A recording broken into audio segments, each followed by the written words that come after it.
Good evening sir, আমার নাম মঞ্জু সিং। আমি আপনাকে একটা প্রশ্ন করতে চাই। তার আগে বলি যে আমি আপনার একটা লেকচারের ভিডিও দেখেছি, সিমিলারিটিজ বিটুইন হিন্দুইজম অ্যান্ড ইসলাম। আপনার কাছে আমার প্রশ্ন, একজন অমুসলিমের জন্য অর্থ বুঝে বেদ পড়া কি গুরুত্বপূর্ণ, অথবা অর্থ বুঝে কোরআন পড়ার গুরুত্বই বা কি? আর এটা কি আবশ্যক যে সব অমুসলিমকে কোরআন পড়তে হবে অর্থ বুঝে? বোন খুব সুন্দর প্রশ্ন করেছেন যে হিন্দু ধর্মগ্রন্থ অর্থ বুঝে পড়াটা কতখানি জরুরি। আমি এখানে লেকচার দিচ্ছি আল কোরআন কি বুঝে পড়া উচিত। বোন, আমার ভিডিও ক্যাসেট আপনি দেখতে পারেন, DVD similarities between Islam and Hinduism. সেখানে আমার লেকচারের শেষের দিকে আমি ভারতের সরকারের কাছে অনুরোধ করেছিলাম, বলেছিলাম যে লোকজনকে সংস্কৃত ভাষাটা শেখানো উচিত। দুর্ভাগ্যজনকভাবে সংস্কৃত এখন একটা অপ্রচলিত ভাষা, সামান্য কিছু মানুষ জানে। ভারত সরকারকে অনুরোধ জানিয়েছিলাম যে সংস্কৃত শেখান, যাতে করে হিন্দুরা বেদ পড়তে পারে। যখন তারা বেদ পড়বে তারা সৃষ্টিকর্তার কাছাকাছি যেতে পারবে। যখন হিন্দু ধর্মগ্রন্থগুলো পড়বেন, হিন্দু ধর্মগ্রন্থ বলছে, উপনিষদ পড়লে দেখবেন, এটা আছে ছান্দোগ্য উপনিষদে অধ্যায় নম্বর 6 অনুচ্ছেদ 2 পরিচ্ছেদ 1, ঈশ্বর কেবলমাত্র একজন, দ্বিতীয় কেউ নেই। তারপর আছে শ্বেতাসূত্র উপনিষদে অধ্যায় 6 অনুচ্ছেদ 9, সর্বশক্তিমান ঈশ্বর, তার কোনো প্রভু নেই, কোনো বাবা মা নেই। সৃষ্টিকর্তার কোনো বাবা নেই, তার কোনো মা নেই। শ্বেতাসূত্র উপনিষদে আছে অধ্যায় নম্বর 4 অনুচ্ছেদ 19, সর্বশক্তিমান ঈশ্বরের কোনো প্রতিমা নেই। সংস্কৃত প্রতিমা মানে প্রতিমূর্তি, ফটোগ্রাফ, ছবি, পেন্টিং, ভাস্কর্য, মূর্তি।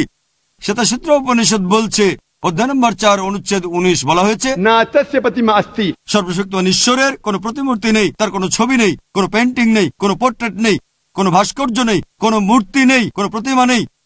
যজুর্বেদ একই কথা, অধ্যায় 32 অনুচ্ছেদ 3, সর্বশক্তিমান ঈশ্বরের কোনো প্রতিমূর্তি নেই। তাই আপনাকে বলছি বোন, যদি হিন্দু ধর্মগ্রন্থগুলো অর্থ বুঝে পড়েন, শুধু সুর করে পড়াটা না, ইনশাল্লাহ আপনি স্রষ্টার কাছাকাছি আসবেন, আর ইনশাল্লাহ আপনি স্রষ্টার কাছে আত্মসমর্পণ করবেন। হিন্দু ধর্মগ্রন্থ পড়লে দেখবেন সেখানে নবী মুহাম্মদের কথা বলা হয়েছে। আমি অনেক রেফারেন্স দিতে পারি।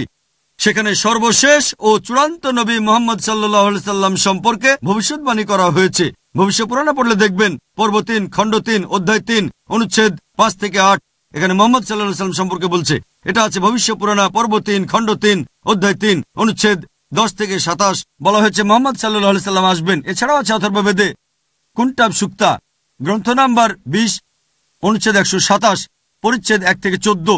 এছাড়া নবীর কথা আছে অথর্ববেদে গ্রন্থ নাম্বার 20 অনুচ্ছেদ 21 পরিচ্ছেদ 6।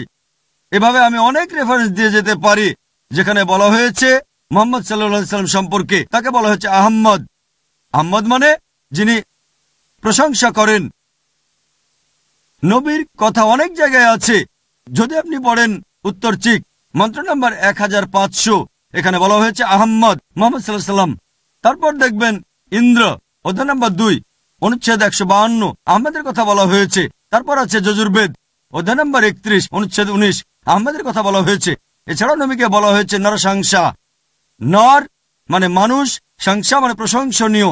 নরসংসা মানে যে মানুষটা প্রশংসনীয়। যদি এটার আরবি করেন সেটা হবে মোহাম্মদ। তাহলে মোহাম্মদ সাল্লাল্লাহু আলাইহি সাল্লামকে বলা হয়েছে নরসংসা।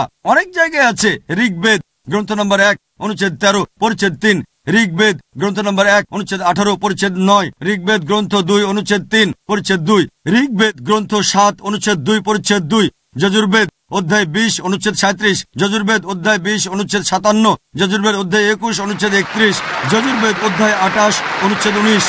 এভাবে আমি হিন্দু ধর্মগ্রন্থ থেকে অনেক রেফারেন্স দিতে পারি যেখানে মুহাম্মদ সাল্লাল্লাহু আলাইহি সাল্লাম সম্পর্কে ভবিষ্যৎবাণী করা হয়েছে। তাহলে বোন, যদি সংস্কৃত বুঝতে পারেন, যদি সংস্কৃত ধর্মগ্রন্থ পড়েন, যদি অর্থ বুঝে ধর্মগ্রন্থ পড়েন, যে আত্মসমর্পণ করবেন শুধুমাত্র ঈশ্বরের কাছে, তার কোনো প্রতিমূর্তি নেই, তার কোনো ছবি নেই, আর মেনে চলবেন সর্বশেষ ও চূড়ান্ত নবী মুহাম্মদ সাল্লাল্লাহু আলাইহি সাল্লামকে। আশা করি উত্তরটা পেয়েছেন। ধন্যবাদ।